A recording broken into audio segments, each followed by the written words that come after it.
بات کر رہے تھے کہ ملک میں پیٹرول کیا سسٹم کے تحت آتا ہے، عوام تک پہنچتا ہے، اور پھر اس میں اتنی مہنگائی کیوں ہو رہی ہے؟ یہ سارے سسٹم کو ہم سمجھنے کی کوشش کر رہے ہیں۔ ڈاکٹر فاروق سلیم صاحب ہمارے ساتھ ہیں۔ ڈاکٹر صاحب بہت شکریہ، آپ نے وقت دیا۔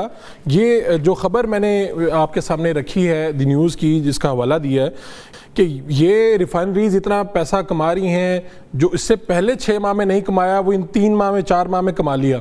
اسے کس طرح سے ذرا میں چاروں ہمارے ویورز سمجھ سکیں یہ سسٹم کام کیسے کرتا ہے؟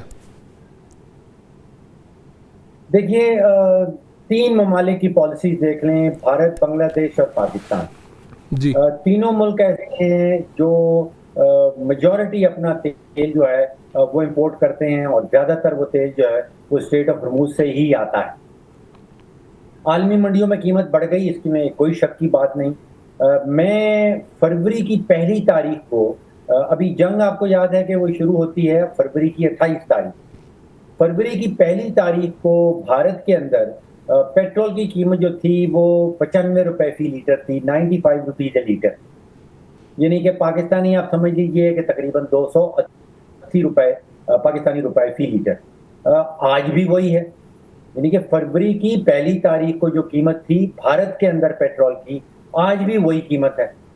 بنگلہ دیش میں فروری کی 1 تاریخ کو بنگلہ دیشی ٹکا 130 کا 1 لیٹر پیٹرول تھا، آج میں نے چیک کیا ہے کہ وہ آج بھی وہی ہے۔ پاکستان میں 1 فروری کو 257 پر لیٹر، اور کل ہمیں پتہ چلا کہ وہ 399 تک 400 روپے پہنچ گئی۔ تو میں سوچ میں پڑ گیا کہ اگر بھارت جو ہے اس میں پیٹرول اور ڈیزل کی قیمت میں کوئی فرق نہیں آیا 1 فروری، اور جنگ بھی گزر گئی اور اسٹریٹ آف ہرموز بھی بند ہونے کے باوجود بنگلہ دیش میں تبدیلی نہیں آئی، تو پاکستان میں تقریباً 56% پیٹرول کی قیمت میں اضافہ کیوں کیا گیا؟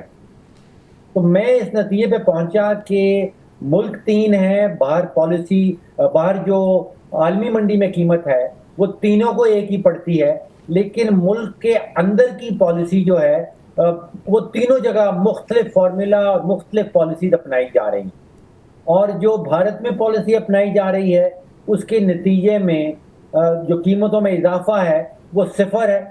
بنگلہ دیش میں جو اضافہ ہے وہ 0 ہے، اور پاکستان میں جو اضافہ ہے وہ 56% ہے۔ تو یعنی اس کا مطلب ہے کہ ایک ہی قیمت پہ جب ان 3 ملکوں کا اگر ہم موازنہ کر رہے ہیں، ان کو انٹرنیشنل مارکیٹ سے مل رہا ہے، لیکن آگے جو اپنی پالیسی ہے کہ ہم نے اس تیل پہ ٹیکس کتنا وصول کرنا ہے، اس کی وجہ سے یہ مہنگائی ہے جو پاکستان میں ہم نے دیکھا ہے، اگر آپ کی میں بات سمجھاؤں جو؟ دیکھیے، جب عالمی منڈی میں قیمت بڑھتی ہے تیل کی، جی، تو جو بھی امپورٹ کرتا ہے ملک تیل کو، چاہے بھارت ہو، بنگلہ دیش ہو، پاکستان ہو، اس میں بوجھ تو سہنا پڑے گا۔ جو مجھے پالیسی نظر آ رہی ہے تینوں ممالک میں، وہ یہ ہے کہ یہ بوجھ کس کو سہنا ہوگا، یعنی کہ یہ تکلیف جو ہے یہ اگر آپ کی میں بات کاٹ کے یہ کہوں کہ دل پر پتھر کس نے رکھنا ہے، یہاں پہ تو حکمران کہہ رہے ہیں دل پر پتھر رکھ کے مہنگا کر رہے ہیں، تو اب وہی بات ہے کہ یہ بوجھ کس نے سہنا ہے؟ تو وہ پھر عوام بوجھ سہتی ہے ہمارے ہاں۔ یہ تکلیف کس نے سہنی ہے، یہ بوجھ کس نے سہنا ہے؟ جو بھارت میں پالیسی بنائی گئی، ان کے پالیسی ساز اداروں نے یا ان کی پالیسی شخصیات نے، انہوں نے یہ فیصلہ کیا کہ یہ بوجھ جو ہے یہ حکومت خود سے سہے گی، یعنی کہ وہاں پہ ایکسائز ڈیوٹی بہت کم کر دی گئی، اور پھر اس کا جو میجورٹی امپیکٹ ہے، جو اثر ہے، وہ 3 بڑی ریفائنریز کے اوپر ڈالا جائے گا۔